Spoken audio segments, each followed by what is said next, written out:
Met paardry kan 'n sport en terapie gekombineer word. En interessant genoeg, met perde gebruik jy 300 spiere tegelijkertijd. Nou, daar's nou natuurlik heel wat meer voordele aan paardry as bloot net dit. Lae spiertonus word verhoog en hoë spiertonus word afgebreek.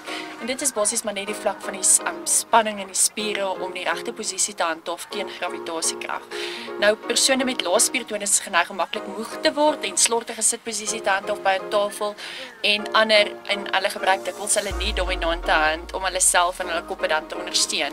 Nou, dit is dan nou wat paardry vir jou doen. Dit help ook met jou postuur, dit help sommer net slegs deur die aanmoediging van die regte sitposisie op die perd kan jy uit die aard kan dit aangespreek word. Balans, die driedimensionele beweging van die perd ontlok balansreaksies wat dan deur passiewe verplasing van die ruiter se swaartepunt bevorder kan word.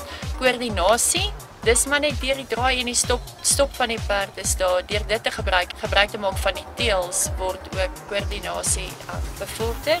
Spraak word ook bevorder.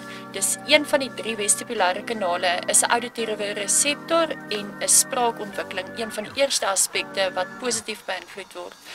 Ruiters word aangemoedig om ponies te vra om te stop en aan te stap.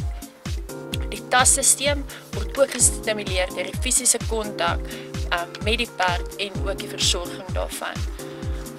Visie, veral die stimulasie van die nekspiere het 'n groot invloed op aspekte soos navolging, fiksasie, dieptepersepsie, akkommodasie en aanpasbaarheid.